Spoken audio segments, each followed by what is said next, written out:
Coffee पर Kurukshetra show में मेहमानों द्वारा व्यक्त की गई राय और कमेंट्स उनके निजी विचार हैं। मेहमानों की राय को इंडिया टीवी या शो के होस्ट की राय ना मानी जाए। इंडिया टीवी का मकसद किसी भी व्यक्ति या वर्ग की भावना को ठेस पहुंचाना नहीं है।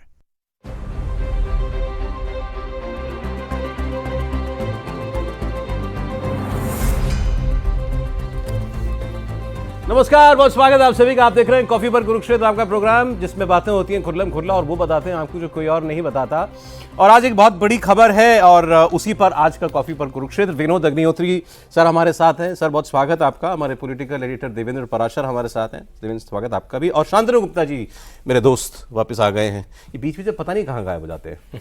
आज भगवा पहन के आए हैं। भगवा इसलिए पहन के आए क्योंकि भगवा आतंकवाद से मुक्त हो गया है। आज मालेगांव में, मतलब ये कोर्ट्स में था, इसको कोई दिल पे ना ले ले। तो मालेगांव केस का जो जजमेंट आया है ना, ये कोर्ट का, सब बरी हो गए। साध्वी प्रज्ञा, कर्नल पुरोहित, 7 लोग थे, सब के सब बरी हो गए। एक पे भी कोई चार्ज प्रूव नहीं हुआ, मतलब एक भी चार्ज प्रूव नहीं हुआ। किसकी मोटरसाइकिल कहां बम बनाया, कहां से आरडीएक्स आया, किसने बम प्लांट किया, कुछ साबित नहीं हुआ। यहां तक कि अदालत ने यह कह दिया कि आपके जो सबूत थे वो कंटामिनेटेड थे, तो किसी निष्कर्ष पर हम पहुंच ही नहीं सकते।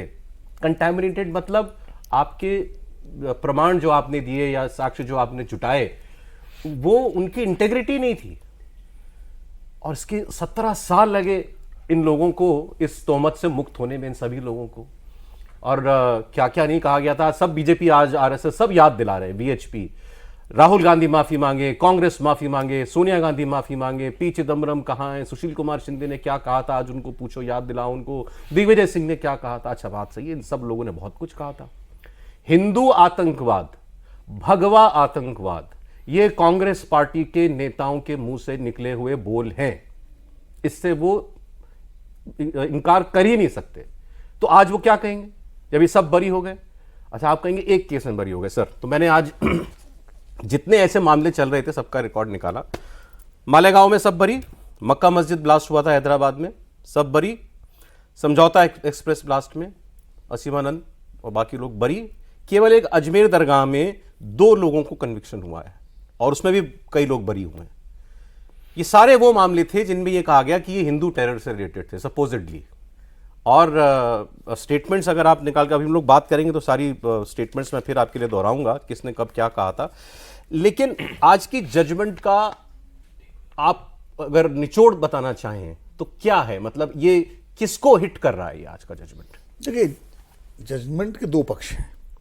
एक है राजनीतिक पक्ष, जो हम सुबह से देख रहे हैं। भारतीय जनता पार्टी को एक मुद्दा मिला, संघ परिवार को एक मुद्दा मिला कांग्रेस पर अटैक करने का। और चूंकि पुराने जो बयान है कांग्रेस नेताओं के, चाहे तत्कालीन गृह मंत्री सुशील कुमार शिंदे हो, पी चिदम्बरम हो, ये जितने भी नेता थे, सबने भगवा आतंकवाद, हिंदू आतंकवाद की बात कही। और आज जब कोर्ट से बरी हुए तो जब साध्वी प्रज्ञा खड़ी होती थी संसद में, तब भी इस तरह के आरोप लगते थे। आज वो बरी हो गए तो जाहिर है बीजेपी को एक मौका मिला है। ये तो इसका राजनीतिक पक्ष है जो राजनीतिक चलेगी। दूसरा पक्ष इससे ज़्यादा गंभीर है। गंभीर ये है कि घटनाएं तो हुई थी, ये ऐसा तो घटनाएं नहीं हुई। तो फिर ये अगर बरी हो गए तो पीछे कौन था? ये एजेंसियों की असफलता है। कोई ना कोई तो होगा उसके पीछे, जाहिर है। किसी ने तो ये बम विस्फोट किए होंगे। अब जिनको फंसाया एजेंसियों ने, पकड़ा, वो सब बरी हो गए क्योंकि सबूत नहीं मिले या कंटेमिनेटेड है सबूत, जैसा कोर्ट कह रहा है। तो फिर कौन, ये सवाल उठता है। जैसे अभी हाल में ही आपको याद होगा, हाई कोर्ट ने मुंबई ट्रेन ब्लास्ट के 12 लोगों को में से 11 लोगों को एकदम बरी कर दिया, जिसमें 5 को फांसी हुई थी, 7 को आजीवन कारावास हुआ था। ट्रायल कोर्ट से हाई कोर्ट ने सबको बरी कर दिया। वो उसमें भी सवाल उठता है हमारी एजेंसीज पर कि भाई आपने पकड़ा, सब किया, चलाया, और उसके बाद हाई कोर्ट कह रहा है सबूत नहीं है। इस तरह के जब मामले आते हैं तो ये सवाल उठता है। सर, लेकिन एक चीज में सौदा बात, एजेंसीज हमारी वही हैं, कंटिन्यूटी में चलती हैं। सरकार बदलती है, एजेंसियों की भाषा क्यों बदल जाती है? यही एटीएस, यही एजेंसीज उस वक्त रोज प्रेस कॉन्फ्रेंस करती थी। हम लोग भी, आप भी टीवी में थे, मैं भी मीडिया में था, सब लोग थे। डेली कभी असीमानंद का बयान, कभी कर्नल पुरोहित का हल्फिया बयान, सब दिखाते थे। और तमाम सारे जो है उसमें कि याद हेमंत करकरे उसमें जांच कर रहे थे। और उसके बाद सरकार बदली तो एजेंसियों का धीरे धीरे सबूत वो है। आप और क्या- आप याद नहीं, मैं कुछ नहीं, कोई आरोप नहीं, मैं तो खाली तथ्य बता रहा हूँ। आपने बोला ही कुछ तो कोर्ट का फैसला है ना, उसमें मैं क्या बड़ी कर सकता हूँ। कोर्ट ने नहीं, मैं एजेंसी पे पूछ रहा था सवाल। हाँ, आपको लगता है कि राजनीतिक दबाव एजेंसी भाई मैं नहीं के कर ऊपर रहा था? हूँ। रोहिणी सेलियन जो इसकी पब्लिक प्रोसिक्यूटर थी एनआईए की, उनका पूरा इंटरव्यू इंडियन एक्सप्रेस में 2016 में छपा था। उसमें उन्होंने कहा था कि मेरे ऊपर इस केस को स्लो करने का, धीमे चलने का दबाव है। ये रोहिणी सेलियन का इंटरव्यू था। अब कितना सही था कितना गलत था वो जाने, उनका काम जाने, लेकिन ये दबाव था। उसके बाद वो धीरे धीरे वो हट गई उससे। तो मैं ये कह रहा हूँ कि मेरा सवाल ये नहीं है कि मैं इनको दोषी नहीं मानता, जब कोर्ट ने छोड़ दिया तो निर्दोष है। अब आगे सवाल ये कि क्या एजेंसीज और सरकार महाराष्ट्र की जाएगी हाई कोर्ट या नहीं जाएगी? बिल्कुल ठीक है, ये देखने वाली बात होगी। लेकिन सर इसमें भी अगर मान लें कोई ये कानूनी पक्ष है। मान लीजिए कि कोई व्यक्ति ये शक उठाता है कि एनडीए की सरकार बीजेपी की सरकार है और ये सब राइट विंग वाले लोग हैं जो आरोपी बनाए गए हैं, इनके ऊपर गो स्लो कह दिया गया होगा, रोहिणी सेलियन एजेंसियां या एजेंसियां दबाव में होंगी, तो ये तो पलट के पूछा फिर कांग्रेस वालों से भी जा सकता है कि जब आपने केस शुरू किया तो क्या आपकी मंशा साफ थी? केस नहीं, तब एजेंसियां उनके दबाव में, तब उनके दबाव में थी। बिल्कुल, मैं तो वही कह रहा हूं। मैं तो एजेंसीज की दूसरा, जैसे मैंने आज अभी आपने जो वो ट्रेन मुंबई ट्रेन ब्लास्ट वाली बात की, तो मैंने ओवैसी साहब का, असदुद्दीन ओवैसी का उस दिन का स्टेटमेंट याद किया और आज जो वो बोले वो मैंने देखा। उस दिन वो ये कह रहे थे क्योंकि सारे मुसलमान थे आरोपी और सबको बरी कर दिया था हाई कोर्ट ने, इनकी जिंदगी उनकी मतलब किसने इनकी जिंदगियां बर्बाद की, इतने साल इनके बीते, कौन इसकी रिस्पॉन्सिबिलिटी लेगा? और आज वो कह रहे थे कि ये तो एजेंसियों का फेलियर है। नहीं, जिंदगी सवाल दोनों पे हो, उनकी जिंदगियां बर्बाद हुई, इनकी भी जिंदगियां बर्बाद। तो आज नहीं बोले ना वो, यही जो पिक एंड चूज है ना हमारे नेताओं का। हाँ। कि एक में तो आप जिंदगियों के सवाल ले आते हैं, न्याय की जीत बता देते हैं, और दूसरे में आप कहते हैं। सबसे मजेदार जो मामला हुआ वो आज ऑपोजिशन की बाकी पार्टियों के साथ हुआ। राहुल गांधी, अखिलेश यादव, कमलनाथ, दिग्विजय सिंह, इन सब के आप आज इनसे सवाल पूछा गया है इस मुद्दे पर, आप जरा रिएक्शन देखिए सर। अखिलेश यादव से पूछा गया, अखिलेश यादव ने कहा कहीं ऐसा तो नहीं है कि खबर को दबाने के लिए खबरें आ रही हैं, मतलब ट्रेड वाली खबर चल रही है ट्रंप वाली, उसको दबाने के लिए आज ये बड़ी खबर ला दी गई। इसके अलावा कुछ नहीं बोले। कमलनाथ, मध्य प्रदेश के चीफ मिनिस्टर, वो कहते हैं अब अदालत का जजमेंट आ गया तो इस पर क्या बात करनी, इस पर बात ही नहीं करनी चाहिए। दिग्विजय सिंह ज्यादा मुखर थे उस समय वो सब, अरे बहुत ज्यादा। तो आज उन्होंने कहा किसी धर्म का आतंकवाद से कोई लेना देना नहीं होता। और राहुल गांधी ने किया कमाल। राहुल गांधी खड़े हैं, पीछे प्रियंका गांधी खड़ी हैं, बस 1-2 फुट दूर, और इधर से एक रिपोर्टर, महिला रिपोर्टर पूछ रही है, सर मालेगांव का जजमेंट आ गया, आपको उस पर क्या कहना है? इतना अब वो सवाल बोल ही रही है अपना। तो राहुल गांधी क्या सोच रहे थे मैं नहीं कह सकता, लेकिन प्रियंका गांधी जरूर सोच रही थी कि ये मेरा भाई इस पे ना बोल दे कुछ। और प्रियंका गांधी ने राहुल जी को ऐसे अपने साथ पीछे बुलाया और उनके कान में कुछ कहा। ट्यूशन, ये वीडियो है, उनके कान में कुछ बोली और फिर पलट के राहुल जी कहते हैं कि सिस्टर डोंट डिविएट, आज देश का मुद्दा जो है कुछ और है। हाँ, कुछ इकोनॉमिक पॉलिसी कुछ, तो ये तो चर्चा हुई होगी मुझे लगता है पार्लियामेंट में इसकी देर। उसमें लोगों को ये एकदम से लग रहा था कि अगर राहुल गांधी अकेले होते तो वो बोल दिए होते, और जो कि कई बार ऐसा करते हैं वो। उनको जो है, हाँ, प्रियंका गांधी की ये राजनीतिक समझ तो हमेशा ही दिखते रही है। इससे पहले भी आपको याद होगा कि जब राष्ट्रपति पे एक कमेंट को लेकर बात हुई थी कि राहुल, सोनिया, प्रियंका तीनों साथ आए थे, सोनिया ने बोला, राहुल गांधी ने बोला, लेकिन प्रियंका गांधी वहाँ पे कुछ नहीं बोली थी। याद तो वो प्रियंका गांधी में वो समझ नज़र आती है, सोनिया गांधी जी हों या फिर राहुल गांधी, वो भूल जाते हैं बहुत सारी चीज़ें ऐसी जो कि प्रियंका गांधी ऐसा लगता है कि वो समझती हैं कि इसका पॉलिटिकल असर कैसा हो सकता है, वो मैच्योरिटी नज़र आती है। और इस मामले में तो अगर कुछ भी राहुल गांधी अगर आज बोलते तो आप समझ सकते हैं वो हेडलाइन ही बनती। 2014 के पॉलिटिक्स से पहले ये सूट करता था कि आप इस तरह की बात को बोल दें जिससे मुस्लिम यूनाइट हो और फिर आप राजनीति अपनी चमका लें। नरेंद्र मोदी, अमित शाह ने राजनीति में सबसे बड़ा जो बदलाव किया वो ये कि अब आप हिंदुओं को टारगेट करके पॉलिटिक्स नहीं कर सकते। नैरेटिव के मामले में मैं बात कर रहा हूँ, जब टारगेट की बात कह रहा हूँ तो वो हिंदू लाइन पे ही आके आपको पॉलिटिक्स करनी होगी। ये इन लोगों की सबसे बड़ी देन इन लोगों के हिसाब से आप कह सकते हैं। इसलिए कोई भी बोलने से बच रहा था अपोजिशन का नेता। निश्चित तौर पे कि अगर कुछ भी आप बोलेंगे तो अब देश में वो स्थिति नहीं है ना कि आप पहले जैसा कि आप उसको कर दिया, और उसी के काट के तौर पे ये समझा जाता है कि बार बार राहुल गांधी जो कास्ट नैरेटिव चलाते हैं वो उसी के काट के तौर पे कि जो हिंदुत्व वाली यूनिटी हो गई है, पॉलिटिकल यूनिटी, इसको कैसे तोड़ा जाए। अन्यथा आप सोचें कि राहुल गांधी जो खुद को अपने आप को ब्राह्मण बताते हैं, वो ओबीसी प्रधानमंत्री से कहते हैं कि आप ओबीसी का ध्यान नहीं रखते।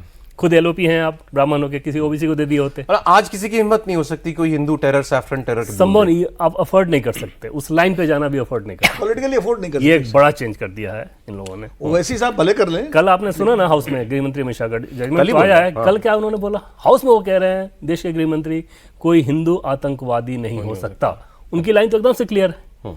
अब अगर अपोजिशन वाले दूसरे लाइन पे जाएंगे तो आप समझ सकते हैं। तो लेकिन आप इस एक्विटल को, एक मामले में एक्विटल को आप मानते हैं कि ये उस पूरे आरोप पर एक बहुत बड़ा आक्षेप जो लगाया गया था, जिसके साथ हिंदू और भगवा जोड़ दिया गया था, आज वो पूरी तरीके से मिट गया? सर अब एक एक्विटल नहीं, आपने खुद ही बताया कि वो बहुत सारे एक्विटल हैं जो पिछले कुछ सालों में हुए हैं। देखिए मैं जजमेंट देख रहा था, 10 साल के जो बड़े जजमेंट है, मैं इसे राम मंदिर जजमेंट से कंपेयर कर रहा था। उतना आइकॉनिक है। क्यों है इतना आइकॉनिक? कांग्रेस ने कहा राम काल्पनिक है, देश की जनता ने कहा नहीं राम हमारे इष्ट हैं, कोर्ट ने कहा राम वहाँ पैदा हुए तो मंदिर बनेगा। कांग्रेस ने कहा कि भगवा आतंकवादी होते हैं, जनता ने कहा नहीं भगवा आतंकवादी नहीं होता, कोर्ट ने कहा भगवा आतंकवादी नहीं होता। तो जो जनता कह रही थी उसके साथ कोर्ट खड़ा हुआ, तो मेरे ख्याल से जुडिशरी में एक तो विश्वास बढ़ेगा। और जो ये कांग्रेस की राजनीति, जैसे देवेंद्र ने कहा कि भाई देखिए मुस्लिम अपीसमेंट के 2 पार्ट होते हैं। एक तो मैं मुस्लिम को ज़्यादा दूं, उसको वक्फ दे दूं, उसको places of worship act they दूं, उसको माइनॉरिटी कमीशन दे दूं। एक हिंदुओं को चिढ़ाऊं, हिंदुओं को चिढ़ा के मैं माइनॉरिटी अपीसमेंट करूंगा। तो अब वो विंडो शेड हो गई, वो ओवरटर्न विंडो शिफ्ट हो गई। आप नहीं कह सकते खुले होकर कि राम काल्पनिक हैं, जो लड़के मंदिर जाते हैं वो लड़की छेड़ते हैं, वो नहीं कह सकते। अब आपको भी मंदिर जाना पड़ेगा। तो वो जो ओवरटर्न विंडो थी, अब ये आखिरी बचा था कि सैफरन टेरर भाई इस्लामिक टेरर है। 2007 और 8 में क्या हुआ, इतने सारे बम ब्लास्ट हुए कि मुस्लिम बहुत बुरे दिखने लगे, आपका वोटर बुरा दिखने लगा। अब मैं कैसे करूं? अच्छा अब किसके साथ मिले, कैसे करीब अजमल कसब कलावा पहन के हिंदू आइडेंटिटी कार्ड लेके घुसते हैं। वो तो तुकाराम ने पकड़ लिया, नहीं तो वो तो पता भी नहीं लगता, शायद यही थ्योरी चल जाती। दिग्विजय सिंह ने किताब लॉन्च करी, महेश भट्ट भी खड़े थे, 26/11 आरएसएस की साजिश, वो किताब लॉन्च करी। मालेगांव ब्लास्ट हुआ, उसमें ये पूरी थ्योरी आई। उसमें किस में आर्मी को डिस्क्रेडिट करो, साधुओं को डिस्क्रेडिट करो, कर्नल पुरोहित को पकड़ो, साध्वी प्रज्ञा को पकड़ो। साध्वी प्रज्ञा के इंटरव्यू आप लोगों ने चलाए, आपकी अदालत में आई थी। मतलब इलेक्ट्रिक शॉक दिया गया, उनको कमरे में बंद रखा गया, मेडिकल सुविधा नहीं दी गई, कन्फाइनमेंट रखा गया। मतलब जो मैंने सुने थे वीर सावरकर के, वैसे तो उनके, और उससे कोरेशन से आपने ले लिया स्टेटमेंट, और उसके बाद आज निकल गया। मेरे ख्याल से इसलिए आइकॉनिक जजमेंट है। इसकी तुलना में केवल राम मंदिर वर्डिक्ट की बात करूंगा कि 17 साल बाद एक जो कलंक, एक जो अलग तरह का नैरेटिव बनाने की कोशिश करी थी, वो विध्वंस हो गया। कांग्रेस इसको, इसका कोई नुकसान होगा आपको लगता है? जनता के मन में ये बात बैठेगी? देखो वो तो बिठाना पड़ेगा। वो बीजेपी का है, जिसको उसका लाभ हो वो बिठाए, क्योंकि उन स्टेटमेंट को तो जनता भूल जाती है। बहुत पुरानी बात हो गई, 7, 8 और आज में मतलब 2-2 साल वाले पुराने मुद्दे तो टिकते नहीं हैं। तो ये तो बीजेपी है, जिसको इसका फायदा मिलेगा उसको टिकाने की बात है। लेकिन स्टेटमेंट्स क्या थे जरा आप एक बार फिर बता दें, वैसे तो सर को सब कुछ याद ही होगा। सुशील कुमार शिंदे होम मिनिस्टर थे, जनवरी 2013 में कांग्रेस के एक शिविर में उन्होंने ये कहा था कि हमारे पास रिपोर्ट आ गई है, जांच में भाजपा हो या आरएसएस के ट्रेनिंग कैंप हिंदू आतंकवाद बढ़ाने का काम देख रहे हैं। फिर बाद में बाहर आए और उसके बाद उनको लगा कि ये तो गड़बड़ हो गई, तो बाहर आती वो मुकर गए। उन्होंने कहा मैंने हिंदू कभी नहीं कहा, मैंने भगवा आतंक कहा था। मैं वो स्टेटमेंट सुन के आ रहा हूं अभी दोबारा अपने कानों से, उन्होंने हिंदू आतंकवाद शब्द ही कहे थे। फिर उन्होंने अभी हाल में एक पॉडकास्ट किया, तो उनसे पूछा कि भाई आपने ये कहा था, आपको लगता है ठीक था, उचित था? तो उन्होंने कहा मैं अपनी पार्टी के सामने बोल रहा था, और क्यों मैंने आतंकवाद शब्द कह दिया मालूम नहीं कहना चाहिए था। देश का होम मिनिस्टर आज 12 साल के बाद कह रहा है मुझे ऐसा नहीं कहना चाहिए था। पूरे कम्युनिटी के ऊपर तुमने तोहमत लगा दी। तो आत्मचिंतन किया होगा ना उन्होंने। आत्मचिंतन के बाद आदमी को लगता है कि मैंने शायद गलत बोला था उससे। तो 12 साल बाद, 12 साल बड़ा समय होता है ना आत्मचिंतन के लिए। तो लगा होगा शिंदे साहब को कि भाई अब तो अच्छा, दूसरी बात खाली हैं उस समय। लेकिन एक चीज़ देखिए, आप शिंदे साहब को आरोप को दोषी बता रहे हैं, आरके सिंह को क्यों छोड़ रहे हैं? होम सेक्रेटरी थे, होम सेक्रेटरी थे, और सारा मिनिस्टर को ब्रीफिंग तो नीचे से जाती है भाई। कोई भी मंत्री, अमित शाह जी जब कल आंकड़े दे रहे थे, सारे मिनिस्ट्री के आंकड़े दे रहे थे ना, सारी बात तो जो नीचे से ब्यूरोक्रेसी, जो मशीनरी आपकी देती है, हाँ उसमें आपका पॉलिटिकल इनपुट होता है। तो उन्होंने जब दिया, अब ये भी हो सकता है कि उन्होंने समझा कि हाँ सरकार यही चाहती इसलिए वो दिया। बहुत सारी चीज़ें होती है, ब्यूरोक्रेसी तो सरकार के मूड को दे के काम करती है। वही ब्यूरोक्रेट, मैं आपको एक एग्जाम्पल देता हूँ, एजेंसी की मैं बात कर रहा था। जिस सीबीआई ने नरसिम्हा राव के टाइम में अयोध्या वाले मामले में अडवाणी जी को के खिलाफ जबरदस्त चार्ज लगाए, वही सीबीआई अटल जी के मामले में अडवाणी जी को क्लीन चिट दे रही थी, सेम सीबीआई।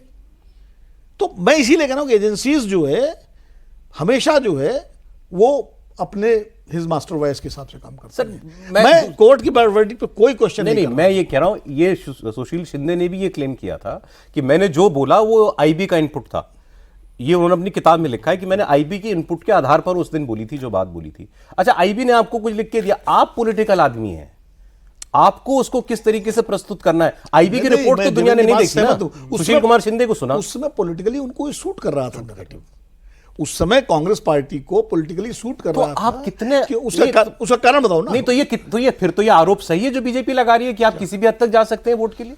वो तो सब हर पार्टी किसी भी हद तक जा सकती है मालेगांव ब्लास्ट अपने अपने वोट के लिए। शुरू में 2008 वाले ब्लास्ट से पहले भी आप देखें 6 में ही ब्लास्ट हुआ, 1-2 में ही ब्लास्ट हुआ, कई सारे ब्लास्ट तो सीरीज होती थी। 70% लगभग मुस्लिम आबादी है वहाँ पे। इस ब्लास्ट में भी 2008 के ब्लास्ट में भी शुरू में ये इनपुट आया, एक मुस्लिम संगठन का नाम आया कि ये इनके पीछे हैं। उसके बाद से ये हुआ। और उस समय के पॉलिटिकल सिचुएशन को देखें तो बीजेपी के नेताओं के आप बड़े बड़े प्रेस कॉन्फ्रेंस होते थे, उसमें बाकायदा ये कहा जाता था कि हर मुस्लिम आतंकवादी नहीं होता, लेकिन ऐसा क्यों होता है कि हर आतंकी घटना के पीछे किसी मुस्लिम का हाथ होता है। ये नैरेटिव बहुत चल रहा था। तो उसके काउंटर नैरेटिव की तरफ इन लोगों को ये सूट करता कि ये आप ये कहें कि बम के बदले बम वाली थ्योरी चलाई गई और भगवा आतंकवाद, हिंदू आतंकवाद, ताकि उन मुस्लिम अपीजमेंट वाली लाइन पे जाया जा सके।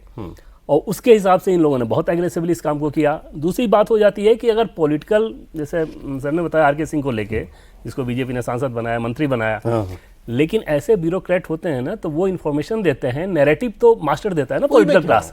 तो नैरेटिव आपने जो दिया उसके हिसाब से वो इन्फॉर्मेशन आपको देना शुरू कर देंगे कि हाँ भाई इस तरह की चीज़ चाहिए। तीसरी चीज़ जो कि यूपीए सरकार की एक बड़ी असफलता है, अगर आज के जजमेंट पे भी वो देखें तो जो जजमेंट है सौरभ, उसमें फॉरेंसिक कोई जांच नहीं, इवन बैरिकेडिंग तक नहीं की गई है। महाराष्ट्र में कांग्रेस की सरकार, दिल्ली में कांग्रेस की सरकार, और ये आपका सिस्टम था। और अब अगर अमित शाह इतने सालों बाद वो सारे क्रिमिनल जस्टिस सिस्टम को, एविडेंसेस को कैसे आप फॉरेंसिक एक्सपर्ट के द्वारा जांच करेंगे, ये सारी व्यवस्था कर रहे थे, उस पर भी आपको एतराज़ था। मतलब अधिकांश केस में इसमें आप देखें तो उसमें जजमेंट में ये लिखा हुआ है ना कि सबूतों के अभाव में। आपको ये लगता है कि इसकी कोई कॉस्ट है जो कांग्रेस को पे करनी पड़ सकती है? निश्चित तौर पर इस तरह के जजमेंट के आने के बाद एक बार फिर से वो जो दौर था ना, वो उसको फिर दिखाया जाएगा कि देखो ये लोग कैसे करते हैं। और क्योंकि प्रज्ञा कर्नल पुरोहित का तो मामला इतना ज़्यादा था, इतना ज़्यादा उठा हुआ था, उसमें तो ये तक भी कहा गया है ना, इन लोगों ने कहा कि हमें बयान दिलवाए जा रहे थे कि योगी आदित्यनाथ जैसे नेताओं का नाम लिया जाए, उनको दोषी बनाया जाए, बीएचपी के आरएसएस के लीडर का नाम लिया जाए, इसके लिए हमें टॉर्चर किया जा रहा था। तो उस तरह के बयान अगर आ रहे हो, कोर्ट का जजमेंट जब ये आ जाए, तो समझा जा सकता है कि पॉलिटिकली तो ये कांग्रेस के लिए बड़ा मुसीबत भरा है, अपोजिशन के लिए बहुत मुसीबत भरा होगा। और उसके चलते उन नेताओं की आज चुप्पी के आप उस पर बोल नहीं रहे हो। तो आज एक प्रेस कॉन्फ्रेंस बस यहीं तक बीजेपी इसको खींचेगी, आपको लगता है? नहीं, बीजेपी करेगी इसको। तो आप सोचिए ना कि पार्टी के हिसाब से जो उनके अभी सबसे बड़े फेस हो सकते हैं पार्टी में, सरकार के मंत्री की बात नहीं कर रहा हूँ, पार्टी की बात, रविशंकर प्रसाद को सीधे आगे किया, जो एडवोकेट भी हैं, और वो लगातार अब आप आगे देखेंगे कि बीजेपी इस नैरेटिव को बहुत आगे लेके जाएगी। चली रही है। नहीं, अभी तो प्रधानमंत्री जब चुनावी रैली बिहार में होगी, सब जगह होगी, तो नैरेटिव बनाने में तो सबसे बेहतर वक्ता हमारे प्रधानमंत्री जी हैं। वो जब बोलेंगे इस पे कि देखिए ये सरकार का, कांग्रेस का ये था, आर्मी के फौजी अफसर, सारे बीजेपी के नेता बोलेंगे, तो वो तो कांग्रेस के लिए उसका जवाब देना आसान थोड़ी होगा भाई। क्योंकि जब कोर्ट का फैसला आ गया, उसके बाद जब तक कोर्ट का फैसला नहीं आया था, तब तक तो आप कह सकते थे भाई अभी वो अक्यूज्ड हैं, अभी आप निर्दोष कैसे कह सकते हो, अगर दोषी नहीं कह सकते। लेकिन कोर्ट का फैसला आने के बाद, हाँ, महत्वपूर्ण ये क्या सरकार चैलेंज करती है हाई कोर्ट में, सरकार चैलेंज करती है तो उसके बाद सरकार वहाँ किस रूप में जाती है, क्योंकि सबूत तो यही है, कोई नई जांच तो होगी। महाराष्ट्र के मुख्यमंत्री के बयान के बाद मुझे नहीं लगता है कि ये सवाल बाकी है कि सरकार चैलेंज करेगी। सरकार का चैलेंज नहीं करेगी तो फिर आरोप लगेगा कि आप चैलेंज नहीं कर रहे। आप मुंबई ब्लास्ट को वाले में चैलेंज कर रहे हो सुप्रीम कोर्ट में, और इसको चैलेंज नहीं करोगे तो फिर तो ये सवाल उठेगा कि आप चैलेंज नहीं कर रहे। एनआईए जांच की और बात कहें कि गो स्लो कहा भी गया, गो स्लो कहा गया होगा, 1 मिनट के लिए आपकी बात मान भी कोई ले, एविडेंस को खराब करने के लिए तो नहीं है। एविडेंस तो वही है ना जो आप लोगों ने इकट्ठा किया। उस टाइम कांग्रेस की सरकार थी दोनों जगह, क्या एविडेंस इकट्ठा किया गया था, और उसको पूरा अगर पढ़े जजमेंट तो आपको समझ में आएगा कि किस तरीके से एक केस बनाने की कोशिश की गई थी।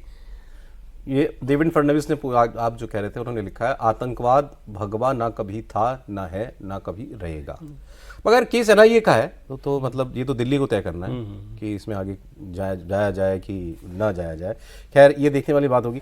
अब राहुल गांधी का बयान खूब घुमाया जाएगा। राहुल गांधी का कोई सीधा स्टेटमेंट नहीं था इस पर, राहुल गांधी को कोट किया गया था और विकीलीक्स ने राहुल गांधी की बातचीत 2009 में तब के अमेरिकी राजदूत टिमोथी रोमर के साथ वो उजागर कर दी थी 2010 में, जिसमें कथित तौर पर राहुल गांधी ने यह कहा था कि भारत के लिए सबसे बड़ा खतरा कट्टरपंथी हिंदू समूहों का बढ़ता प्रभाव हो सकता है, जो मुस्लिम समुदाय के साथ धार्मिक तनाव और राजनीतिक टकराव पैदा करते हैं। आगे उन्होंने ये भी कहा था कि लश्कर तैयबा जैसे इस्लामी आतंकवादी समूहों से भी बड़ा खतरा भगवा आतंकवाद है। ऐसा उस विकीलीक्स में विकीलीक्स ने ऐसा क्लेम किया था। तो ऑब्वियसली कांग्रेस ने कभी इसको ठीक नहीं बताया है।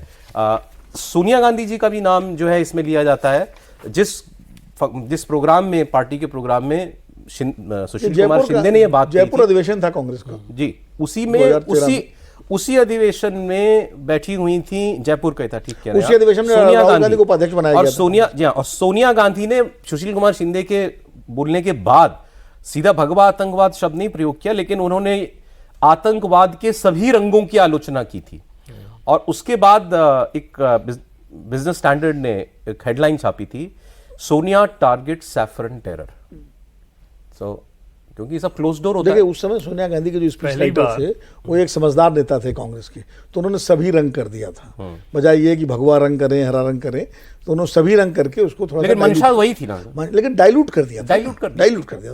मतलब ये समझदार, वो एक सतर्क नेता थी। सतर्क नहीं, वो सोनिया जी तो सतर्क थी, वो जो स्पीच राइटर नेता थे वो भी बहुत सतर्क, बहुत परिपक्व नेता थे कांग्रेस पार्टी के।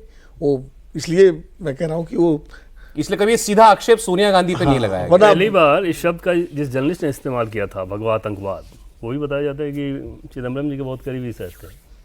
अब जाहिर तौर पे टर्म जर्नलिस्ट, हम लोग भी तो जानते हैं ना कि आपको अगर टर्म्स अगर मिलता है तो कौन सी चीज। इसका जनक वैसे चिदम्बरम जी को ही माना जाता है सबसे पहले, लेकिन चिदम्बरम के करीबी जर्नलिस्ट कोई थे। पहले एक जर्नलिस्ट ने लिखा था, वो चिदम्बरम के बहुत करीबी थे, तो जाहिर तौर पे पहले ऑफ रिकॉर्ड में उन्होंने इस बात को कहा होगा, बाद में उसको सैफरन टेरर लिखा होगा तो उन्होंने उसको जो है।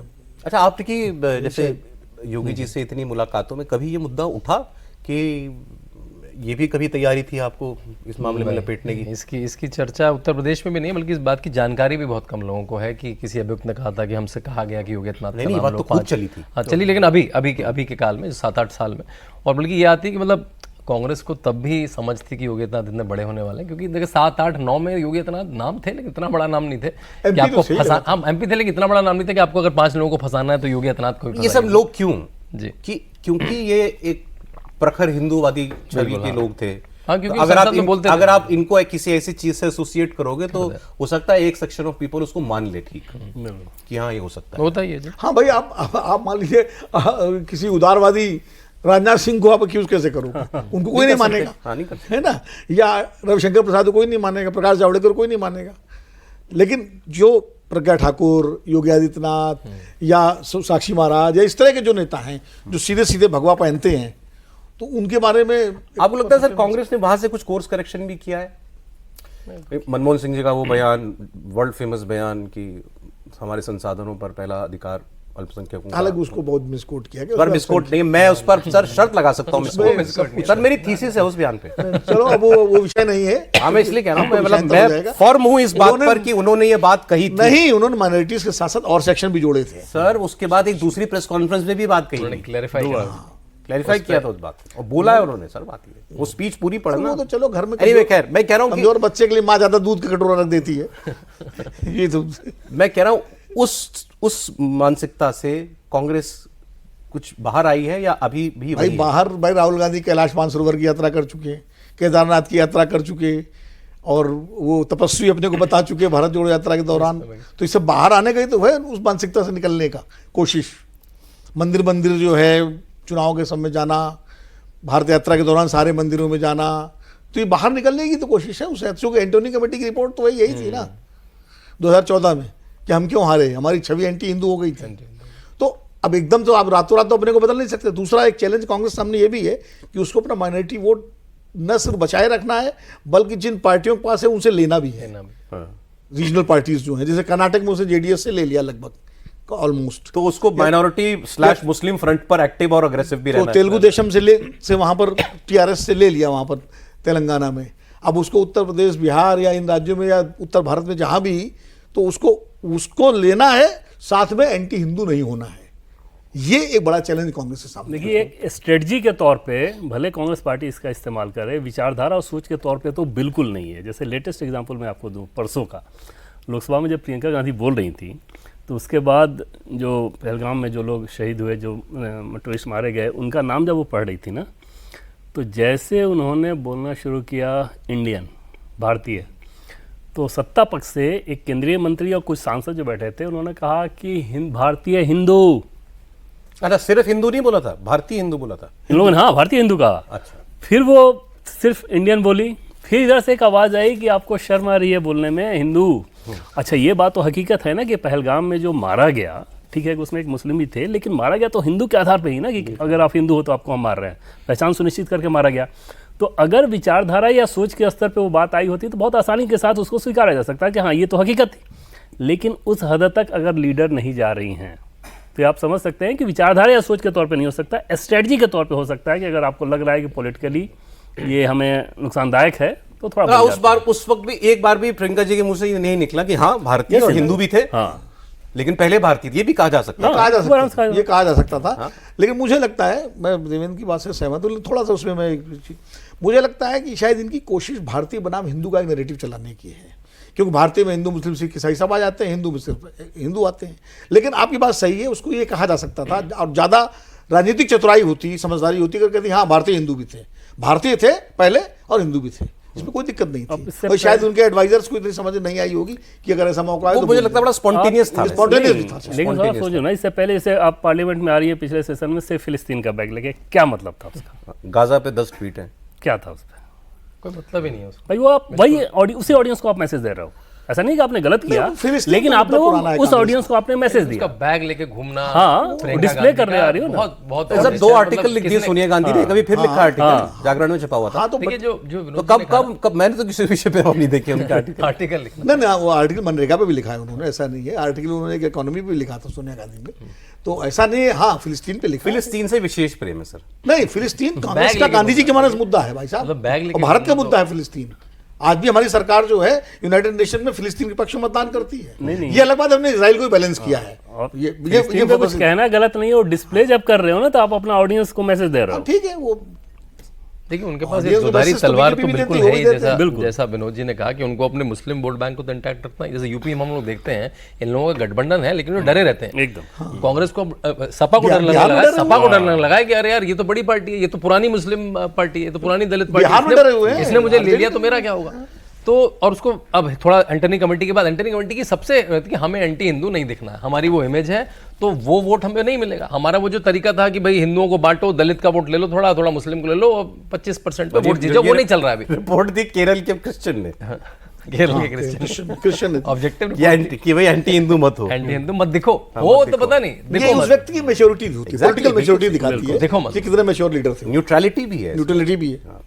कि भाई आप ऐसे देखने लगे। बट आपको नहीं लग रहा कि कांग्रेस मुस्लिम अपीसमेंट कह लीजिए या वो वोट, क्योंकि उसके लिए बहुत क्रूशल है, बहुत क्रूशल है तो उसके लिए। किसी भी तरीके से बैलेंस करने की उसमें नहीं है अभी भी, जो अभी भी उस तरफ झुकी हुई है। उसको झुकना ही पड़ेगा, क्योंकि वो उसका पक्का वोट बैंक है। ये तो मिला तो मिला, नहीं मिला तो नहीं मिला, वो तो उसका पक्का ही है। और वो उसे, वो पक्का वोट उसका सपा छीन रही है, वो कहीं ममता छीन रही है, कहीं कोई और छोटी पार्टी छीन रही है, कहीं आरजेडी छीन रही कहीं है, आरजेडी ममता छीन रही है। और जहां वो टाइप में, वहां और दिक्कत है, टाइप में रहे, कौन सी सीट पर लड़े ना लड़े, कौन सा कैंडिडेट खड़ा है, उनकी बड़ी दुविधा वाली स्थिति रहती है इसमें। तभी इसमें बयान से बचेंगे वो, क्योंकि अगर इसमें बयान देंगे तो वो हिंदू कब तक विरोधी बचेंगे? दिखेंगे। बोलना तो पड़ेगा, ये तो ये सवाल तो डिबेटों रोज में तो उनके कम से सामने कम होगा। प्रवक्ताओं को तो बोलना ही पड़ेगा डिबेटों।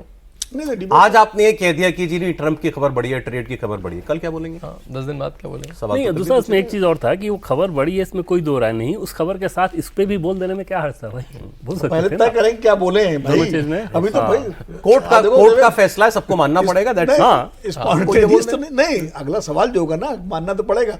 लेकिन आपकी सरकार ने कहा था इस पे क्या है, तो इसलिए कहते हैं ना कि अपना उसको घूंट पीना, तो अभी तो घूंट पीने वाली स्थिति है। अभी तो उनको तय करना पड़ेगा, पार्टी के जो सो कॉल्ड उनके इंटेलेक्चुअल्स या जो आइडियोलॉग्स हैं, वो बैठ के कि क्या लाइन इसमें लें, से कैसे बच के निकले। कैसे बच के निकले। और एक चीज़ तो समझ में आता है, और सही भी है, कि जो आपका अपना ग्राउंड है, जैसे मुस्लिम वोट थोक में मिलना, हिंदुत्व वाले ग्राउंड पे कांग्रेस अगर जाए तो कांग्रेस तो हमेशा से ही वहाँ पे ठप्पा रहेगा ना, कि तुम तो देख के आ रहे हो, पिछलग्गू हो, तो वो तुमका हो नहीं सकता। तो इसलिए वहाँ पे कास्ट वाला नैरेटिव चलाया जाता है कि जात के आधार पे वहाँ डिवीजन करो, यहाँ मुस्लिम वोट थोक में आए। उसको आपके हिंदू वहाँ के नाम पे चलिए, तो वोट नहीं फिर उसके मिलेगा ना, बाद एक वरुण हिंदुत्व के नाम पे कैसे वोट तो मिलेगा? हिंदुत्व की पार्टी तो बीजेपी है ना। हाँ, नहीं, वो वो तो हमेशा ठीक, लेकिन उसे मिलेगा तो कास्ट डिवीजन से मिलेगा ये बिहार में इस्तेमाल होगा ये मुद्दा। निश्चित जोर तौर से से, निश्चित तौर नहीं क्यों नहीं, बीजेपी करेगी इसको। गिरिराज जी का रिएक्शन आया गिरिराज जी से लेकर अभी तक तो आ गया होगा। नहीं, गिरिराज जी से लेकर के रविशंकर जी तक सब करेंगे इसको। और बड़े नेता भी करेंगे, गृह मंत्री भी बोलेंगे, वो प्रधानमंत्री भी जाएंगे चुनावी रैली में बोलेंगे, क्यों नहीं बोलेंगे भाई, उनका मुद्दा है। एक्चुअली इसमें केवल कांग्रेस नहीं, सारी मतलब क्योंकि है सीधे जुड़ा हुआ कांग्रेस से, मगर सारी so called court secular parties के लिए थोड़ा सा सहज करने वाला आएगा। योगी आदित्यनाथ का एकदम ट्वीट आया, नहीं, सपा को खींचेंगे। इसमें सौरभ क्या बोला उन्होंने? नहीं, उन्होंने तो बोला कि मालेगांव का इशू खत्म हो चुका है। सौरभ, इसमें उन्होंने सबसे अभी ज्यादा समाजवादी को इंगित दुविधा नहीं होगी शिवसेना यूबीटी के लिए। किया। उनको तो हर हिंदू विषय में इसीलिए वो प्रोसीजर वही उस पे आ गए कि किसने तफ्तीश की, कैसी तफ्तीश की। क्योंकि महाराष्ट्र में उनके सामने वो सबसे असमंजस दुविधा की स्थिति है, वो क्या लाइन ले। बट सर मुझे समझ में नहीं आता उनकी दुविधा, क्यों दुविधा भाई? तुम बाल ठाकरे की पार्टी हो, तुम कैसे कह सकते हो यार? बाल ठाकरे की कैसे कांग्रेस डाइल्यूट हो सकते हो तुम? अब अभी मैं आपके अपने इंडिया टीवी पे आपने देख रहा था, वो कोई यूपीटी के ही स्पोक्स पर्सन थे, कोई मुस्लिम ही थे सज्जन, जो अभी इसके पहले जो कार्यक्रम में वो यूबीटी के, हाँ शिवसेना यूबीटी के थे, तो वो यही प्रोसीजर की बात कर रहे थे और इसकी बात कर रहे थे कि वो मजा तो सौरभ तब आता है जब आप मुंबई में उतरो और उर्दू में यूबीटी के पोस्टर होते हैं, मतलब अगर बाला साहब ठाकरे का फोटो लगा होता है उसमें और उर्दू में पोस्टर होते हैं, आप देख के ना हिल जाते हो। हरे कलर का पोस्टर होता है, उसमें बाला साहब ठाकरे की फोटो होती है और कुछ लिखा होता है, पढ़ने में समझ में नहीं आता, लेकिन वो मतलब कल्चरल शिफ्ट इतना खतरनाक है कि आपको समझ मतलब मैच ही नहीं होता कहीं से ना। यूबीटी की पार्टी, बाला साहब ठाकरे की छवि और उसके ऊपर से उर्दू में लिखा हुआ हरा पोस्टर। आज कह दें उद्धव ठाकरे हाँ हिंदू कभी आतंकवादी नहीं हो सकता, यही लाइन एक बोल दें, कौन नाराज हो जाएगा उनसे? नहीं, ये तो बोल लेंगे, ये तो बोल सकते हैं, बोलना चाहिए उनको। उनके तो पहले तो यही बोलते रहे थे, बीजेपी के साथ तो बोलते ही थे, लेकिन वो इसीलिए वो मराठी वाला मुद्दा उठा रहे हैं ज्यादा, महाराष्ट्र अस्मिता का, क्योंकि उसमें फिर वो लेकिन वो तो सेक्शन ही निकालेंगे, कभी कास्ट का सेक्शन निकालेंगे, कभी भाषा का सेक्शन निकालेंगे। नहीं, वो महाराष्ट्र में महाराष्ट्र में तो महाराष्ट्रीय मुस्लिम भी आ जाएगा, महाराष्ट्रीय भी आ जैसे जाएगा। मैंने अभी हमने कांग्रेस को लेकर बात की कि क्या वो मतलब माइनॉरिटी वोट की अहमियत को समझते हुए उधर उसका कोई टिल्ट रहा है और रहा है, उससे कुछ कोर्स करेक्शन किया कि मैं बीजेपी के लिए पूछना चाहता हूं, बीजेपी इस वक्त जो है ज्यादा आप किस लाइन पर चलती हुई पार्टी को देखते हैं? वेलफेयरिज्म पर देखते हैं, हिंदुत्व पे हिंदुत्व पर प्रखर ज्यादा मतलब हार्डकोर हिंदुत्व पर जाते हुए देख रहे हैं, या कास्ट पॉलिटिक्स पे? देखिए, अब जो फाउंडेशन है, जो मूल है, मूल तत्व, वो तो हिंदुत्व वाला ही है, उसमें तो कोई दो राय नहीं। और वेलफेयरिज्म गवर्नेंस का इशू है भाई, हिंदुत्व आपका आइडियोलॉजी का इशू है और उस आइडियोलॉजी के आधार पर जो आप सरकार बनाते हैं जहाँ पे, तो फिर वेलफेयरिज्म करते हैं और वहाँ पर फिर हिंदुत्व मसला नहीं रह जाता, वहाँ पे भेदभाव नहीं होता। जैसे ये बीजेपी के टॉप लेवल पे हमेशा से ही ये कंसर्न रहता है, कई सारे बयान जैसे आ जाते हैं ना, बहुत भड़काऊ बयान, उटपटांग बयान, तो हमेशा से ही टॉप लेवल पे उस सारी चीज़ों को लेके एक असहजता रहती है।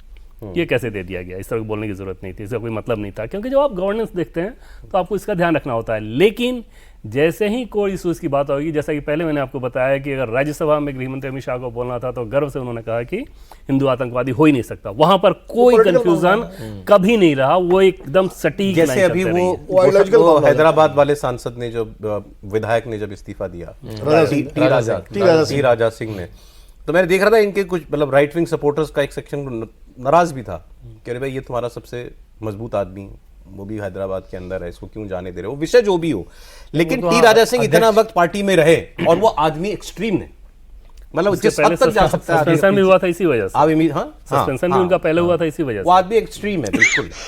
लेकिन उसको भी अकोमोडेट किया हुआ था पार्टी ने इतने वक्त से। मैं सस्पेंशन के बाद में लाया गया कि भाई चुनाव की जरूरत है तो कई बार आपको ऐसा कंपल्शन रखना होता है। लेकिन जैसे प्रज्ञा को ही देखें आप कि ठीक है कि प्रज्ञा के लिए सारी पार्टी खड़ी थी, पूरा विचारधारा संघ परिवार खड़ा था, लेकिन टिकट काट दिया गया ना उनका, क्योंकि उन्होंने पटांग बयान दिया था। आप गोडसे की तारीफ करके थोड़ी रह सकते भाई हैं। तो वहां पर एक्सट्रीमिज्म बोलने में उस तरह की चीज में बिल्कुल नहीं नजर आती है। ये जरूर नजर आता है कि हिंदुत्व को लेकर गर्व करने वाली सरकार है, गर्व करने वाली सही कह रहे हैं। देखिए, जितने हिंदुत्व के प्रखर चेहरे थे वो आज कहाँ है? उमा भारती कहाँ है? विनय कटियार कहाँ है? स्वामी साखी महाराज कहाँ है? आप देखो ना, प्रज्ञा ठाकुर का टिकट काट दिया। तो अब देखिए, हिंदुत्व के भी आज की जो बीजेपी में हर चीज का पैकेज जो है पूरा मोदी जी में है। वो हिंदुत्व भी है उनमें गवर्नेंस भी है, उनमें कास्ट भी है। सोशल जस्टिस भी है चूंकि ओबीसी नहीं, इस पे फिर ये कहेंगे योगी हिंदुत्व तो इसलिए है भाई वो और हाँ, governance योगी है। आदित्यनाथ को भी तो नरेंद्र मोदी और अमित शाह ने बनाया ना, अपने आप तो नहीं बन गए। और नरेंद्र और योगी आदित्यनाथ भी अब मतलब योगी आदित्यनाथ का केस लाइन अलग अपनी है। बड़ी लंबी ड्रॉप कर रहे वो हैं केस अलग है योगी, इसलिए मैंने योगी जी का नाम नहीं लिया क्योंकि तो लेकिन सेंटर में आप देखो ना पूरे इनकी क्या नेशनल रिसेंट स्टेटमेंट था रमेश योगी जी विदुर जी का? का जो टिकट काटा हाँ, गया क्या रमेश विदुर जी था? का टिकट पार्टी आज भी मानती है कि बहुत अच्छे कार्य करता है। ताजिया वाला लातों की योगी भूत बातों आदित्यनाथ से का नहीं ताजिया वाला स्टेटमेंट, लातों के भूत बातों से नहीं मानते, वो बड़ा लोडेड स्टेटमेंट था। इसलिए ये सही कह रहे हैं कि टॉप लेवल पे, चूंकि अब गवर्नेंस का मामला जब आता है तो सीधे सीधे प्रधानमंत्री की जिम्मेदारी है और दुनिया में प्रधानमंत्री को एड्रेस करना पड़ता है ना, तो उस वक्त फिर ये भाषा नहीं चल सकती ना जो ये लेकिन योगी जी इसी लाइन पे चलेंगे 27 तक। बिल्कुल दिख भी रहा है। आप देखिए जो सेंट्रल गवर्नमेंट की कभी 42 स्कीम 42 स्कीम, उत्तर प्रदेश अपना नंबर 1 है वो उसमें। नहीं, चाहे मैं वो घर हिंदुत्व देने की- में, हिंदुत्व चूल्हे की देने बात में, कर और रहा हूं। साथ में देखिए वो चलता रहेगा, वो बेस है। क्योंकि उसके बाद देखिए बिल्कुल आप जीवन किसी का खराब कर देंगे तब हिंदुत्व कुछ नहीं कर पाएगा। उसको सड़क पानी बिजली मिलती रहे, फिर उसके ऊपर देखिए अच्छा ये सरकार जो मत मैं मानता हूँ उसको भी बनाती है, राम मंदिर भी बनाती है, मेरे मंदिरों का सड़कों का निर्माण कर रही है, ये कांवड़ यात्रियों पर फूल भी फेंकती है, तो वो उसको एक अच्छा लगेगा। लेकिन उसका जीवन ठीक होना चाहिए, उसकी सड़क पानी बिजली एयरपोर्ट उसके ठीक होने चाहिए। तो आई थिंक वो मिक्सचर है, बिल्कुल गवर्नेंस करो और आदमी के दिल से जुड़ो। बिजली ठीक है यूपी में? बिजली पहले से बहुत ठीक है। पहले 12 घंटे ठीक हम भूलते आप बहुत seriously ना? नहीं, मैं कह रहा हूँ हम भूलते अच्छा मैं बहुत ये जल्दी। पूछ रहा था, बिजली मंत्री ठीक है यूपी में? बिजली मंत्री अच्छे हैं। शर्मा जी ब्यूरोक्रेट रहे हैं। शर्मा जी ने कमाल किया। पहले का बोलो जय श्री राम, जय श्री राम, बिजली नहीं आ रही बोलो जय श्री राम। फिर अफसरों को डांट लगाने का वीडियो बनवाया उन्होंने। वैसे अच्छी व्यवस्था श्रीकांत शर्मा के समय थी, मैं इस बात तो कह सकता हूँ। हम यूपी में ही रहते हैं, नोएडा में रहते हैं, नोएडा तो यूपी का शोकेस है ना, शोरूम है। बिजली की जो व्यवस्था श्रीकांत शर्मा के समय जितनी अच्छी थी उतनी अब नहीं है। कम से कम मैं अपने हमारे जिससे कटती है बिजली, आती है जाती है, पहले ही संकट क्या कहेंगे, ये तो विशेष नॉमिनी थे। जो भी है। और आज तक भी ये बात समझ में नहीं आई कि आखिर वजह क्या थी श्रीकांत शर्मा के हटने की, इसे अभी भी नहीं पता है। ये देखिए इस प्रोग्राम में खासियत क्या है, हम कहाँ से शुरू हुए थे और कहाँ पहुंच शेर गए। सुना दूं? सौरभ, अब प्रोग्राम लगभग कंक्लूड ही कर रहे हो, शेर सुना दूं? अरे सर, अरे बाप, बहुत शेयर नहीं हो रहे हैं आज। बड़ा इंटरेस्टिंग है, मतलब सब पे लागू होता है। लोग रूठ जाते हैं मुझसे और मुझे मनाना नहीं आता। लोग रूठ जाते हैं मुझसे, मुझे मनाना नहीं आता। मैं चाहता हूँ क्या, ये मुझे जताना नहीं आता। आंसुओं को पीना पुरानी आदत है, मुझे आंसू बहाना नहीं आता।